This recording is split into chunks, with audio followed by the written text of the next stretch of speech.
We are the anchors of Queer News Tonight, and this evening we discuss the queer headlines. Shishi LaRue reveals RuPaul's early drag race victory in the 1980s, shedding light on their friendship and RuPaul's journey.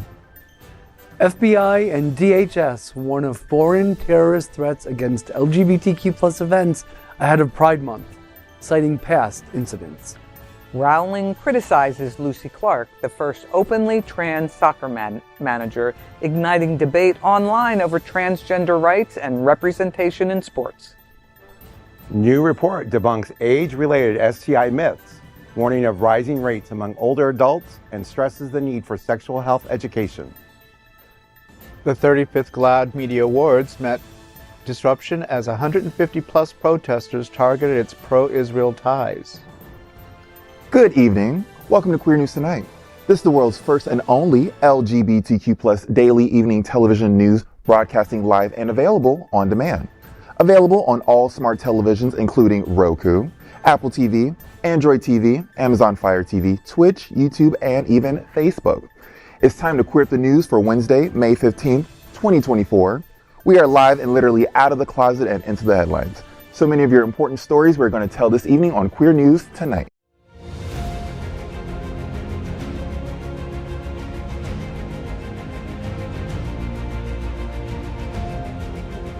This is the world's first live daily LGBTQ evening news show, literally out of the closet and into the headlines on Queer News Tonight.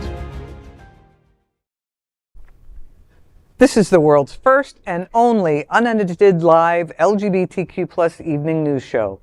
Whatever happens unique in LGBTQ+ news, you will see it and hear it. Hotspots Magazine, happening on Television Network, is a nonprofit 501c3 media company in the same model of PBS and NPR, but designed for the LGBTQ+ community. Our mission? To support the 11 pillars of our LGBTQ+ community. We want to inform and educate the key issues of our queer culture: the Black community, Latino, lesbians and queer women, trans, students, youth, seniors, HIV/AIDS, healthcare, business, social justice, and faith. Help us support our community. We are part of one of the largest LGBTQ+ nonprofit media companies in America, Hotspots Magazine and Happening Out Television Network. In 2024, our magazine is celebrating 40 years of the LGBTQ+ experience, and our television news, talk, and entertainment shows support our mission to educate the LGBTQ+ and broader community. Let's meet tonight's anchors at Queer News Tonight. First off, we're going to welcome Cindy Brown. Cindy was an early organizer of the Miami AIDS Walk and the White Party for Care resource. She's the programs director for the Lambda Living program at Jewish Community Services, and she also served as the executive director of the MDG-LCC Foundation. Welcome, Cindy. I am so happy to be here with you wonderful folks. As you should be. Of course. And sitting right next to the beautiful bodybuilder. Modest. Lots of lighting here. Don't look at it. All right, let's welcome Gregg Shapiro, and an inductee into the Chicago LGBT Hall of Fame. Gregg is the author of 2 short story collections and 7 books of poetry. He's an entertainment journalist whose celebrity interviews and reviews run in a variety of print and online publications. Welcome, Gregg. Thank you for this nice welcome, and thanks for making me giggle. And I'm so happy to be here. That wasn't me. Let's welcome Vaughn Biggs, Broward County HIV Health Services Planning Council's vice chair and disruptive advocate, challenging outdated perceptions and fighting for HIV/AIDS rights. As Holy Cross Health's community outreach coordinator, Vaughn smashes stigma through innovative campaigns, got it, and social media. Vaughn, Holy Cross Health is headquartered in Oakland Park, and we see that Oakland Park will host Wonderland Pride on June 7th. Tell me, what's happening? Well, yeah, so obviously, it always seems like Oakland Park has a Pride right before our Pride. Banners, right? So, obviously, we have the Women's Center, which is on Dixie Highway, and the soon-to-be open Family Health Center, which will be opening at 5601 North Dixie early next year. So we have 2 facilities housed in Oakland Park. And what better place to be than within the community there itself. Plus, we have a very large LGBTQ community that lives in Oakland Park. So come out. If you see me, tell me you saw me on here, and maybe we'll have a good goodie bag for you. And if you see me, ask me if I'm okay. Let's welcome anchor Buddy Frey, a longtime South Florida resident. He supports many of our local nonprofit organizations, including Julian's Fountain of Youth and the Stonewall National Library Museum. How you doing, baby? I'm fine, thank you. Thank you for having me today. Of course, it wasn't up to me, but I'm happy to have you. I want to know more about that Fountain of Youth. Right. You would. Anyway. And of course, this is tonight's lead anchor, Bonnie Builder. She is the premier South Florida bodybuilding drag queen and the current reigning, I don't want to say, Mixed Marys. A recent graduate at FIU, Bonnie Builder is a trainer and comes to life with a microphone and spotlight all to her own. Bonnie Builder, you are hosting the Alibi Sweat Box Work App launch party on May 31st. Tell me what's happening. I will. So let me tell you about this app called Work. It is a new innovative app that I just learned about. It is an app where if you are a drag fan and you show up to a new area, you hop on the app, it shows you where all the local drag shows are in that area in one place. And if you are a drag artist, you're also going to want to use this app because imagine it's like an indie.com for drag performers. Wow. You put in your showcase, your talents, anything you got to advertise yourself in one singular app. And I have the honor of hosting the launch party here in Fort Lauderdale, only at Alibi's Sweatbox. It's going to be May 31st from 10 to 1. We're going to have performances. There are 2-for-1 drinks. And most importantly, I'll be there because they paid me. So you all need to show up and make me look good. Awesome. We are the reporters for Queer News Tonight. And this evening, we begin with the queer headlines. The LGBTQ plus community in South Florida and across America is diverse. Our community across the world is vast. And here are the bullet points of the queer news for Wednesday, May 15th, 2024. First, this evening, let's queer up drag culture. Here's the tea. Yes, RuPaul won Drag Race in 1986. The show, and guess what the show was called? What? Drag Race. What year was this? 1986. And one night, someone came in and entered the contest, and they won. And guess who that person was? Paul. RuPaul won Drag Race in 1985. And she sang Star Booty. And she won the contest. Yes, nearly 25 years before RuPaul's Drag Race became a global phenomenon, RuPaul herself competed in Drag Race and emerged victorious. Drag icon Shishi LaRue revisited this tale during an interview on the Shut Up Chanel podcast, hosted by casting director and producer Chanel Perillo, shedding light on RuPaul's early triumph in the drag world. LaRue reminisced about a spontaneous opportunity she had in 1986 to host a show at the 4-Star Saloon, now known as Mickey's West Hollywood. LaRue recalls that RuPaul sang Star Booty and won the contest. LaRue reminisced about this anecdote directly with RuPaul himself during an October 2014 episode of the What's the Tea podcast. Reflecting on their friendship, LaRue mentioned that RuPaul's Drag Race victory in question likely occurred in the mid-1980s. Today's winner of the RuPaul's Drag Race can win as much as $200,000. Woo! During an August 2021 interview on Squirrel Talk, LaRue mentioned that RuPaul's triumph in that 1980s Drag Race competition earned him a whopping $100 grand prize. Oh, how the times have changed. So, for all you little Redditors out there who say RuPaul wouldn't even win Drag Race herself, Boots, she won it first. So she is the first, I love you, BB Zahara Benet, but RuPaul is the first winner of Drag Race, and she has held that title for a very long time. I don't know how she looked, I don't know how she sounded, I don't know how she did, but she won. And as a fellow winner at this table, I know how that feels.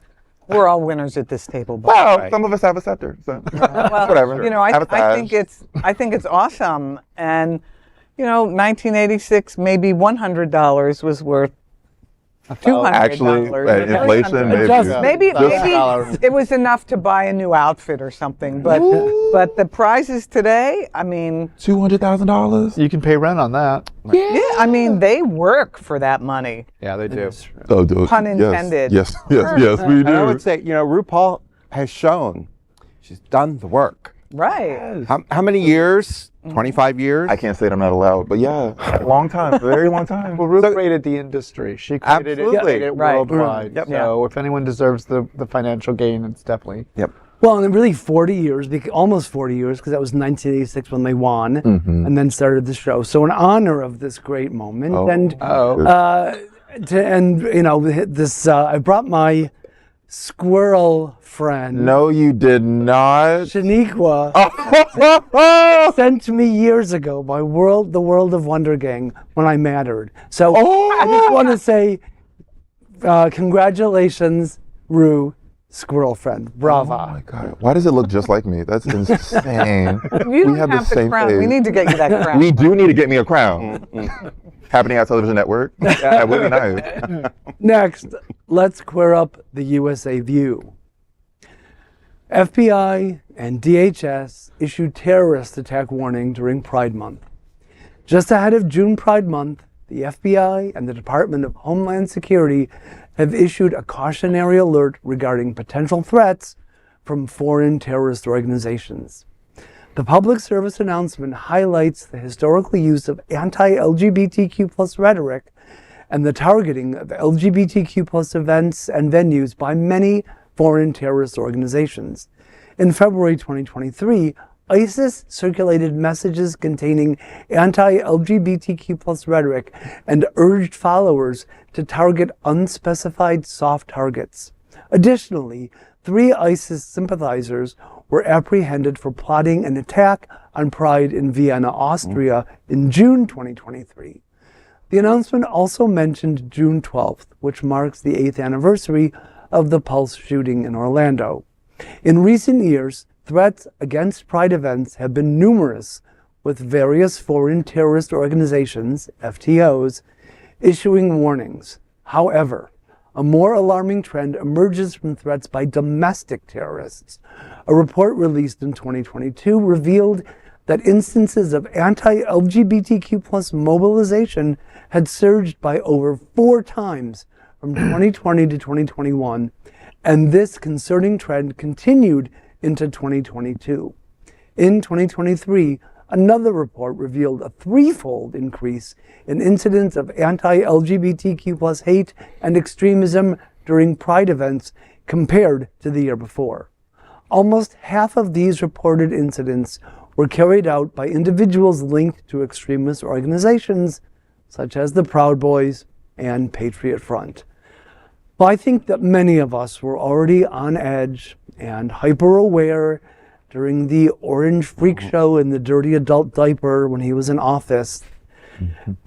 And our hyper-vigilance, I think, has only occurred over time. However, having a warning such as this coming from the FBI and the DHS somehow makes it feel more real and even more threatening and frighteningly possible. So we must take this seriously, and please, everyone, be on guard and stay safe. Yeah, I know that there are movements around trying to help Pride organizations appropriately prepare for any kind of attack or any kind of negative activity that's happening. I mean, it could start with a couple of people holding signs and protesting, and it could become something much, much bigger. We've seen it happen. So, yeah. I'm going to say, as an Army brat, my father taught me a lot of tricks when going to crowded places. And I want everybody to have the greatest time when they go to events like this, like Pride events and all that good stuff. But there are some important things you need to know. Go as a group. Try not to go alone. Try to go more than 2 people, like 3 people. In that group, please have like one designated sober person. Or if somebody's going to get lit initially, make sure they sober by the end. So you have somebody with sound mind who can instruct you what to do, where to go, drive the car.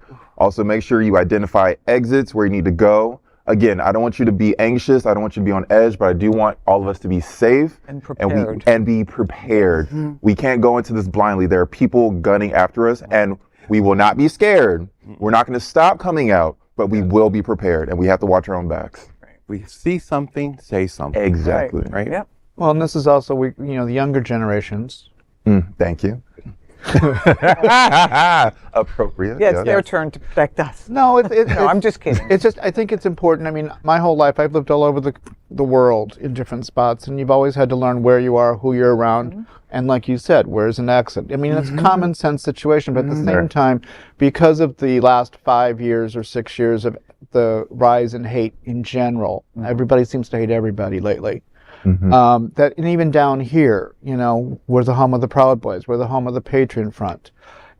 We have to be not only just aware, but we can't quit. I don't want pride events to get smaller. I need them. We need them to be strong, and that means we take care of ourselves and we take care of others, and we're there to be proud and supportive. And we have to be smart. We can't just be we can't just be drunk and looking cute.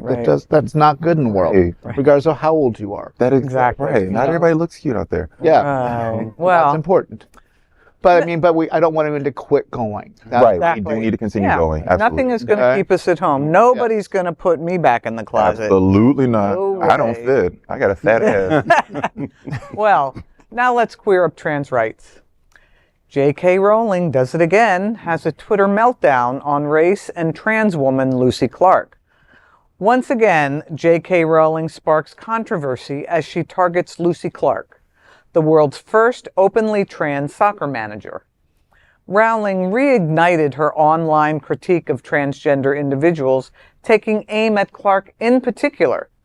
The acclaimed British author's remarks came in response to @prideuk.org's tweet celebrating Clark's historic achievement as the first openly transgender referee turned manager in the top 5 divisions of English women's soccer, taking charge at Sutton United. Taking to X Twitter, she expressed, quote, "When I was young, all the football managers were straight, white, middle-aged blokes, so it's fantastic to see how much things have changed," end quote. While Clark received support and Rowling faced criticism for many of her remarks, there was also a contingent on the internet who voiced support for the 58-year-old novelist. In recent years, Rowling's social media activity has often stirred controversy due to her criticisms of transgender individuals. Later in the day, Daily Mail Online published an article discussing Rowling's comments. The UK-based news site also shared the piece on X Twitter under the headline, quote, "J.K. Rowling accused of cruelty for mocking transgender football manager, likening her to a straight, white, middle-aged bloke," end quote. Rowling swiftly engaged in the discourse with a follow-up tweet addressing the UK news article's outlet. Quote, "I didn't liken him to one. He is one," end quote, she tweeted in response. At the beginning of the year, Clark was appointed to head the women's team at Sutton United, a 5th division club based in South London. Once again, the writer of Harry Potter, who was all about diversity and differences and supporting each other, shows her bigoted side and just hates on people. I really don't know why she feels it necessary to open her mouth and say anything about this, honestly. People just minding their business. And they just can't exactly. live. Well, but we also have to, I think it's also responsible for the people on these different avenues to not just, yes, of course you want to say something, but the point of the matter of the internet is that everyone's getting their 3 minutes of fame, like Andy Warhol said. Right. Yeah. So, okay, she's a wealthy white woman in Britain who's created Harry Potter. The world loves Harry Potter. So quit listening to her. Block her. Drop her. Quit following her. I don't follow her at all. But I'm just saying, That's the literally answer. how I feel. This is only headlines because it was made headlines. If she was speaking into the void and nobody responded, we would not have to talk about her right now. And that's why Daily Mail, which is such an established publication. It's like the National Enquirer. Right. You know, Right. The New York Well, and Post. it's also disgusting that Rowling continues to have a safe space for her hate speech on this vile social media outlet. Although it's not all that surprising considering how transphobic Elon Muskrat is in his own life. But that's my point. Stop following these people. Right. That's right. I don't even use X or Twitter or whatever I use it for dicks and butts, but like that's it. I swear, like that's all I use it for. Literally, just like inappropriate body parts. But like I'm not sharing Well, those are opinions on very it. appropriate body parts. Yeah, You'd be It's appropriate for hard-pressed to live without them, right? Give you appropriate place to put it. But yeah, like if you have opinions, share it with your intimate circle. Have them check you. You don't have to place it on the internet to be broadcasted. And I know I'm speaking into the void right now because we're at a time where you have to share every piece of thought in your brain onto the webs in order for it to be validated. Not everything has to be validated, y'all. Right. Oh, but think about it. J.K. Rowling loves Twitter, clearly, full of outdated ideas, right? And big. And magical creatures don't exist. Right. So dragons can be fine, but trans women is a problem. Is what gets me every JK. You are a joke. Honestly, you are truly a joke. Right. Oh my goodness. Okay, let's queer up health. LGBTQ plus seniors are learning age is not a condom as STIs double. Dr. Ina Park, an associate professor of family community medicine at the University of California, San Francisco, and author of Strange Bedfellows, Adventures in the Science, History, and Surprisingly Secrets of STIs, emphasizes that there is a common misconception about age and sexually transmitted infections, STIs. Despite reaching 55 or older, individuals are not immune to STIs. Park stresses that you can get an STI regardless of your age, as she quotes HIV research scientist Dr. Stephen Karpiak, quote, age is not a condom, end quote. Furthermore, Park highlights the concerning trend that STI rates are on the rise across all age groups, including those over 55. STI infections are significantly higher in the LGBTQ plus community than in the straight community. While infections such as chlamydia tend to be more prevalent among adolescents and young adults, recent research presented at the European Congress of Clinical Microbiology and Infectious Disease highlights a concerning trend. STIs, including chlamydia, gonorrhea, and syphilis, have more than doubled among Americans aged 55 to 64 over the past decade, with projections indicating that 1 in 6 people globally will be 60 and older by 2030. The study underscores the importance of healthcare professionals addressing sexual health as a routine aspect of care for older adults. There are numerous factors contributing to the persistence of STIs among older adults. Dr. Park notes that some individuals have received little or no education regarding sexually transmitted infections, STIs, and their prevention.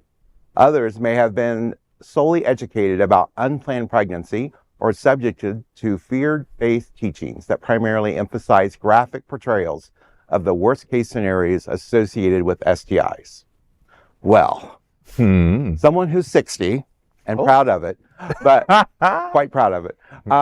It's true, STIs are on the rise, and if we look at history, we're now in an age where, especially with men, obviously with erectile dysfunction, using Viagra and Cialis, is those prescriptions on the rise.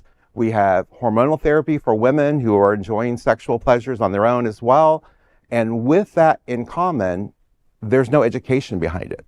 So when you go in to see your doctor, when you were going in your 20s or your 30s, now you're in your 50s plus, and they still give you 15 minutes of time, but they know they're prescribing this medication or these therapies. There should be conversations about the impact of that in the community. And I love the quote that he said about age is not a condom. To me, it just speaks volumes because it's not. But it is, I hate to always say it, education, right. But there's a different way to do it than the fear-based projections that are given by a lot of our medical professionals.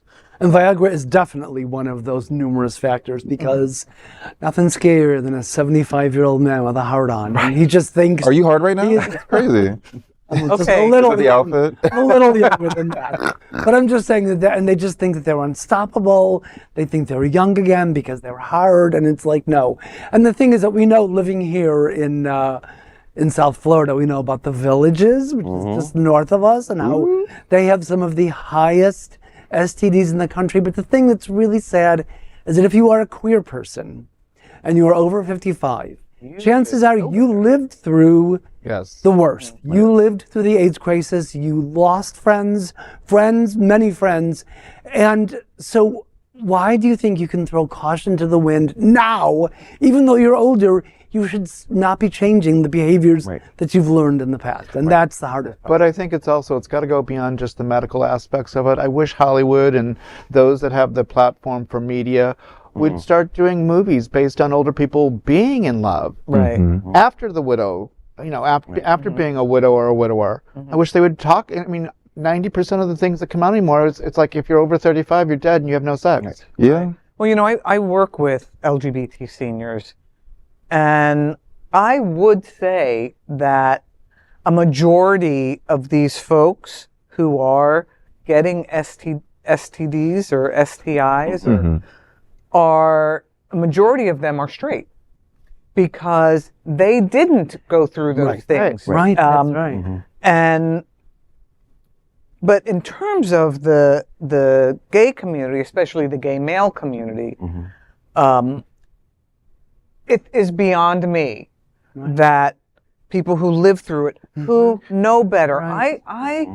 This was like maybe 10 or 15 years ago, and I was working in the AIDS arena, and one of my colleagues who had been in the AIDS arena for many, many years announced that he just became positive. And are you kidding? You work for an organization whose mission is to eliminate HIV and AIDS. But we also down here, I know a large population of friends that came out in their 50s who didn't do that. Yeah. And you didn't discuss it. You only worried about are you going to get her pregnant? Right. Rather than what else happens. And I know a lot of older gay men who came out late in life after the kids grew up and the wife, they had their agreement that once the kids were gone, we can all separate. They didn't have the education. They didn't have the sexual education or the fear of AIDS. And then they come down here and they're finally like, oh my God, I've been waiting my whole life. I'm 55 years old. I've never had sex with a gay man. And they go back. They have their gay adolescence. They sow their wild oats like they're 18 again. They still knew AIDS was happening. But it wasn't in their neighborhood. It wasn't in their neighborhood. It wasn't in their wheelhouse. It was like the war in Iraq. It was like, they got that. Let me tell you, seniors are having sex all over. And like you said, and we're down in South Florida, where we're the transient place of the universe, where people come down here to be rebuilt. Party. We have people, women that'll go get tested that if they're pregnant, but they won't get tested for HIV or STIs. Why? At the same time, a man may go get tested. Sure, I'll get an HIV test, but then won't get tested for STIs. And it's like it all comes, it all tied together. Cool. It's all tied together, and we just need to start focusing healthcare to be focused on that. And we need to make it an okay subject to discuss, not a secretive subject, not an embarrassing subject. Normalize the conversation. Right, exactly. Please do. Jesus. Okay, so now that we're done solving the world's problem. Exactly. Next, now get into a real world problem. Yeah, exactly. Next, let's queer up the USA View. The 35th GLAAD Media Awards are disrupted by pro-Palestinian protest. The recently held 35th GLAAD Media Awards ceremony was faced disruption as over 150 demonstrators gathered at Manhattan's Hilton Hotel. Their protest targeted GLAAD's affiliations with pro-Israel entities.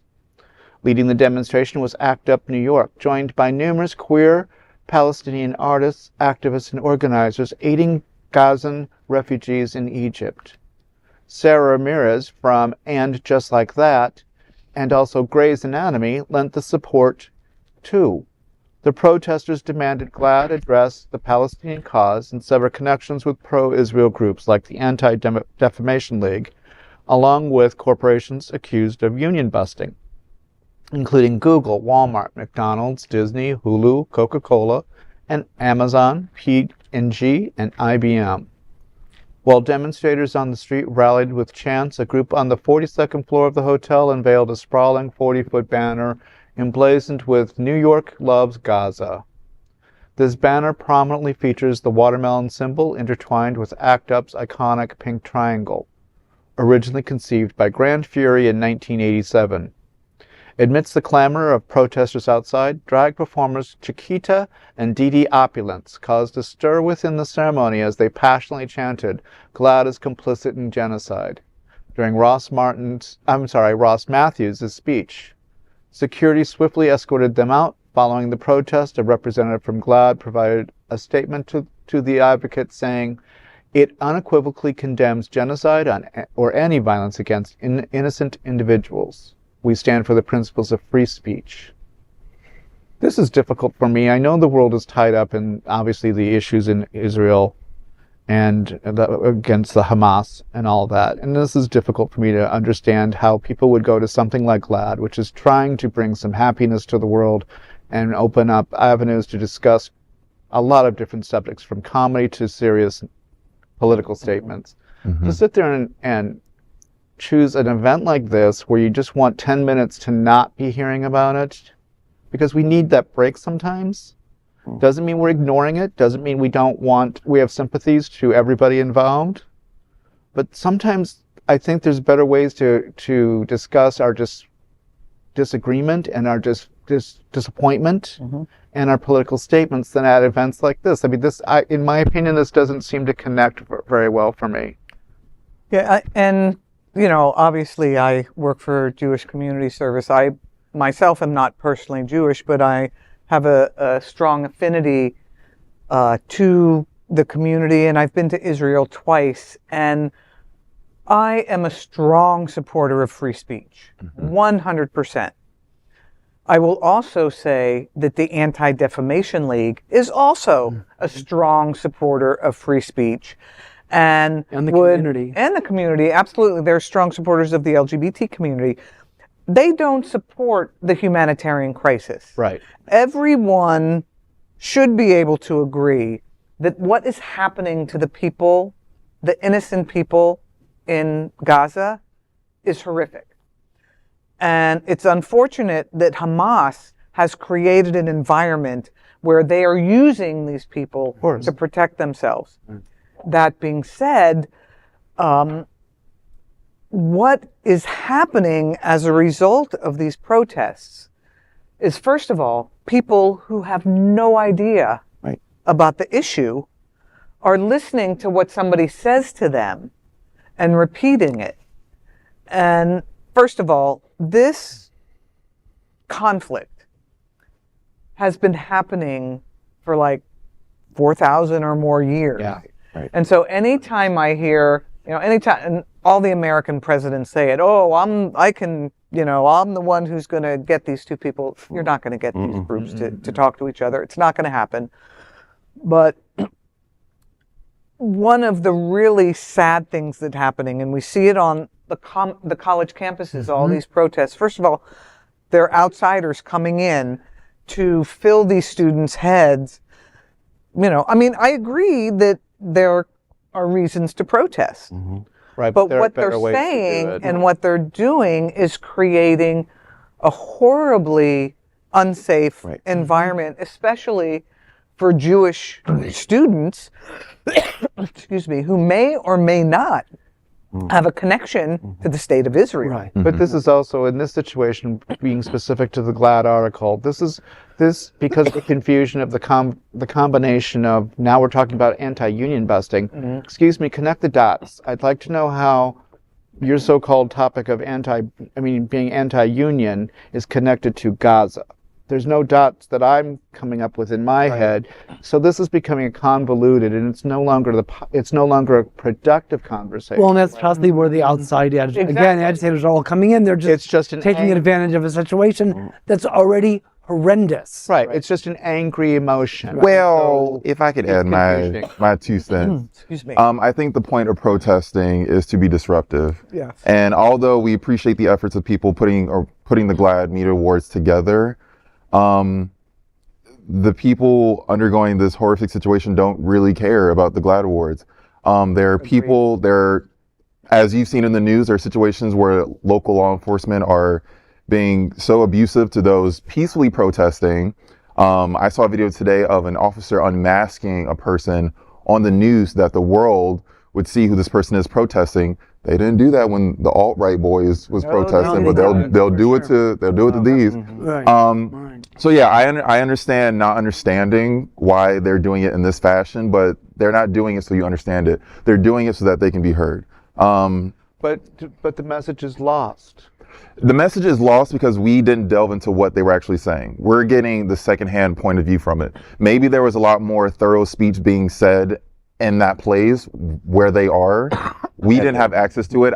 My ignorance, I didn't look into what they were actually protesting. I'm not speaking on you, but I didn't get the direct video footage. I definitely wasn't there. I didn't hear everything that was being said. Maybe they have a website. Maybe they have actual rhetoric printed out that we could actually read. I didn't read that. I don't have access to it. We're just hearing they were disruptive. They were shouting about this and shouting about this. So when it gets to us, it sounds like, oh, they're making a mess and their message is being muddied out. Maybe it is when it gets to us, but if they're in that place, we don't know what was actually being said. But at the same point, again, the fact of the matter is that they're having too many messages in one angry protest. And when you don't have a clear statement other than stop the war, you need to have solutions, you need to have commentary, and when you have too much in the message, it gets dismissed and it becomes an angry battle of me being mad at you and you being mad at me. And that's where I think this has failed. When Martin Luther King gave his speech, he wasn't just speaking on racial rights, he was also speaking on the workforce. So he had 2 messages in his speech. So maybe it is the way you recite it to the public, and again, we don't know how exactly it was recited to us, because again, we weren't there, we don't have the exact footage. But I do think it's possible to relay 2 points at one time, as long as it's done coherently, because if you're being disruptive, you can be disruptive, but the messages have to be clear, and us as the listeners have to make it a point to listen to the message that they delivered. We didn't really do that. We're getting the secondhand or thirdhand point of view from the media of what happened over there. One of the things, and I prefaced my comments by I believe in the First Amendment. Everybody here, absolutely. Everybody here does. One of the things that I find very challenging, and I kind of touched on it when I said people are saying things when they really don't know what they're saying. People chant from the river to the sea, and they don't understand that what they're saying is Israel does not have a right to exist, and it should be blown off the planet. And I've spoken to a couple people who said, oh, from the river to the sea. And I says, do you really know what that means? And when I tell them, they're like, no, that's not what I'm saying. Yeah, it's a little soundbite to them. I think that, those kinds of issues are things I take issue with. But I agree, protests need to push the buttons, but my issue with the college campus is that more than half of them aren't students. And I would fully support a 100% student walkout, student protest. I think that's what they should do. But when outsiders start to come in, that's and act in leadership positions and try and convolute the message and try and dictate what is being said. And I know, me being a disruptive advocate that I am, you learn that being a disruptive advocate is changing the thought, having the conversation. It's okay to sit and have a difficult conversation. Right? But it's not okay to be destructive. And I think sometimes, as we see so many of these protests, they become destructive and not disruptive. That's right. We can agree as a whole table that we need a clear, concise message. We can also agree that we will make it a point to do the homework, because ignorance is what is breeding all of this. Ignorance, the violence, and all that good stuff. We need education. We need to inform ourselves. And also, we just want the innocents to be protected and just like protect the babies. Like, Bring the hostages home. Exactly. Cease the goddamn fire. Yes. Right. Okay. As part of Hotspots Happening Out's goal to support our community, we offer amazing trips around the world that help raise funds for charity. We invite you to join us on October 8th, 2024, as we experience life under the Tuscan sun with our Italy hub and spoke trip.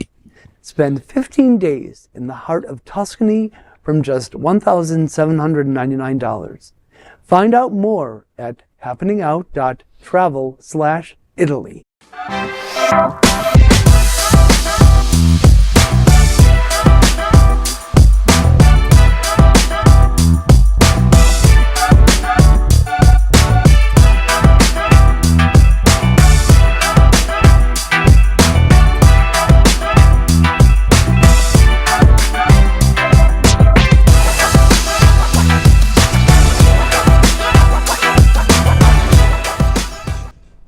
As a nonprofit LGBTQ+ media organization, we would like to thank our viewers for support of our mission to tell the stories of the queer community.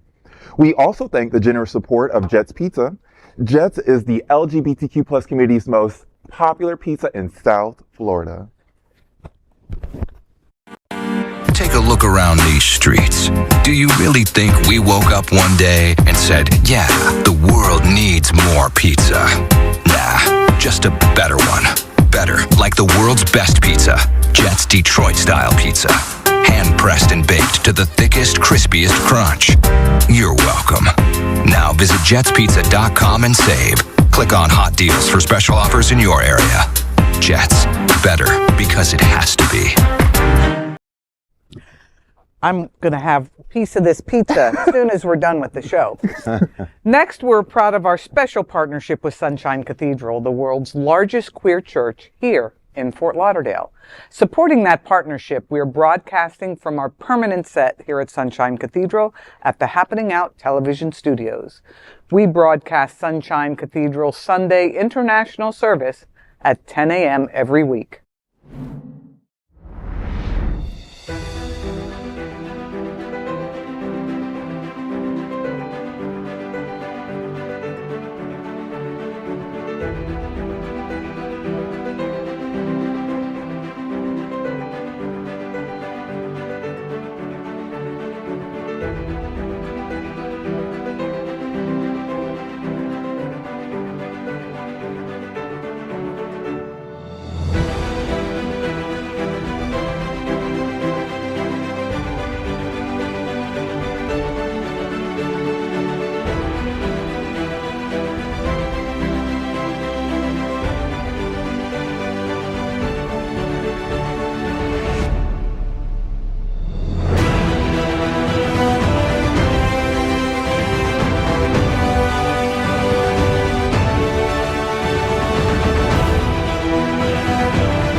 We finish tonight's Queer News headlines with a segment we call LGBTQ+ 1 Minute News.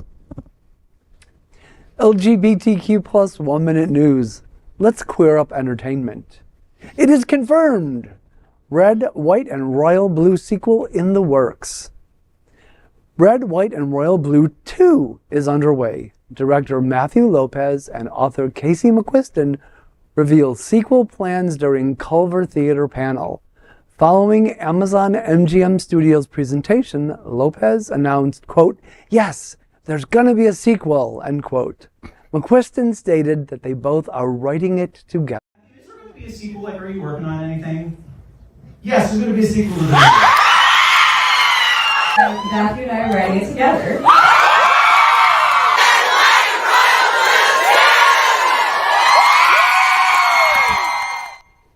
I had the pleasure of interviewing the amazing director Matthew Lopez about the first movie, real sweetheart. I just hope that if Uma Thurman returns as Alex's mother, that Lopez will be able to help her maintain her Texas accent better than she did in the original. That's all. Damn it, she tried. I'm excited to play the sequel in the background while my husband and I do laundry, just like we did with the first movie. I didn't see the first one, so maybe now that there's a 2, I'll get your laundry ready. It's a good one. I'll binge watch both of them. I'm just going to tell you, get your crown and your corgis ready. Honey, you gotta eat some corgis. Okay, LGBTQ 1 minute news. Let's queer up sports. Twunk British diver Tom Daley secures 5th Olympic bid, sets history record. Tom Daley is aiming for the gold again. The 29-year-old British diver has been named to his 5th Olympic Games, becoming the first British diver to reach this milestone. Daley, living in Los Angeles with his husband Dustin Lance Black, has 1 gold medal and 3 bronze medals. He first competed in the Olympics at age 14 in 2008. Wow, I didn't know what a twunk was before I read this story, but he's certainly a twunk. And I guess, gay men are into diving. Greg Louganis. Yeah, you know how gay men and diving. Gay men and diving, right? Like tale as old as time. But, Tom Daley, the athlete, he has made strides. He has some huge accomplishments. And Tom Daley, the athlete, I think you're doing an amazing job. Tom Daley, the athlete. Not the twunk. No, not the twunk. And he's a hell of a knitter, too. A what? A knitter. Oh, okay. You better enunciate. Knitter. Wow. Go, Tom, make a splash. Ooh, all right now. LGBTQ plus 1 minute news. Let's queer up the world view. Inclusive Paris 2024 Olympics as drag queen Nicky carries Olympic flame in France. Nicky, season 12 RuPaul's Drag Race contestant and Drag Race France host, carried the Olympic flame in France en route to the 2024 Paris Games. Nicky was the second drag queen to carry the flame. First was Miss Martini, who carried the flame a day earlier. Now, as a drag queen who's also an athlete, technically, I think this is tremendous. I think it's stupendous. And I think I'm ready to carry the flame for America whenever they call me. My Instagram is @BonnieBuilder Olympics. Whenever you're ready, I got the arms. I think it's awesome, all this conversation about trans people in sports. Yes, let the trans folks and the drag queens be out there in front. Right. In the biggest international sports event. I say let them be history making, which they are. Right. We're flamers already. Right. Okay, LGBTQ plus 1 minute news. Let's queer up gay culture. Remembering gay rights activist Harvey Milk, on the occasion of upcoming Harvey Milk Day, May 22nd. Harvey Milk Day, celebrated annually on May 22nd, is organized by the Harvey Milk Foundation in memory of the late gay rights activist. Assassinated in 1978, Milk was the prominent 20th century figure who became the first openly gay person elected to California public office as a city supervisor. This day honors his efforts to end LGBTQ plus discrimination and educates others about his impactful life and work. Stay tuned to find out how South Florida celebrates it. All I can say is this just continues to show, when you look at history, that we just have to continue to stay the course. Mm-hmm. We stay united, Absolutely. We stay the course, we will make inroads in this country. The arc of justice bends, but it moves forward.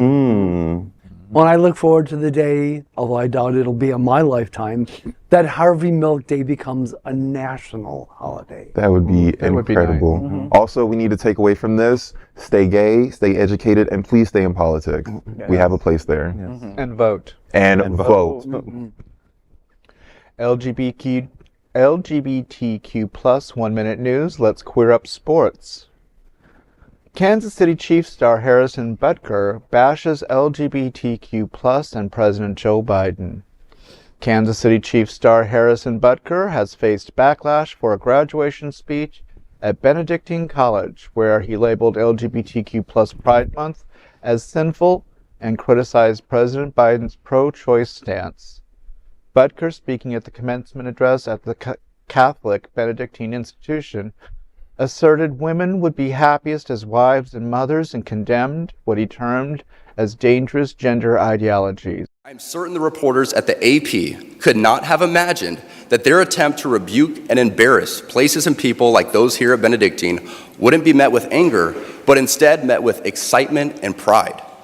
Not the deadly sin sort of pride that has an entire month dedicated to it, but the true God-centered pride that is cooperating with the Holy Ghost to glorify Him. Well, the gentleman needs to have the Holy Ghost, because the last message I got from the Vatican and the Pope was that there was room at the table for the LGBTQ plus community. That's right. And for women in general. And that the Pope and the current Vatican was making inroads into help and making it a more welcome community for everybody at the table. So I'm not sure what Roman Catholic upbringing he came into, because as a Roman Catholic, that's not the upbringing I came into. And especially, if I was his sister, his niece, his daughter, his mother, his aunt, his female dog, I would be embarrassed by saying that women need to be in a subservient position. But I'm equally disappointed for those poor college students, because it's their moment to celebrate their success, and here he is making a personal political statement. Right. And I think that it was just horrifying, and I personally would have got up and left, and I would have made sure that a complaint had been made to the board. But, you know, it was pointed out to me that the board approved this speech, so that's a big statement for Benedictine College, which I'm very familiar with because I have friends who have had gone there, and it's not the same place as it was years past. So I'm just speechless on this one, because this is a personal political statement. It's not a Vatican approved political statement. He needs to just stay on the football field. And shut up. And shut up. Well, and that walking headed injury isn't just a homophobe, he's an anti-Semite too. Ooh. Frankly, I think that Butker is MTG with a smaller dick. Clearly, I think, that just went right over. He needs some rainbow enlightenment. Maybe that starts in the locker room. Right. If that's how you operate your household, live your life. But don't bring that out here. Just like a lot of conservatives say about queer people. You ain't got to do it in front of us. That ain't none of our business. I'm waiting for the Kansas City Chiefs, who have Pride on their Pride celebration on their calendar this year, to hear what they have to say about what this. They gonna do? Right. Yeah. So. Well. You're up again, buddy. I'm sorry. I'm just that stunned. For Clint. That is today's news for the LGBTQ plus community on the world's first and only daily LGBTQ plus evening news show. If our community is important to you, share this news with your friends and family. Are you, like most of America, part of our very large television audience watching this live LGBTQ plus news broadcast right now on Roku, Apple TV, Android TV, and Amazon Fire TV? Queer News Tonight is the only live LGBTQ plus digital television show in the world that is out of the closet and into the headlines.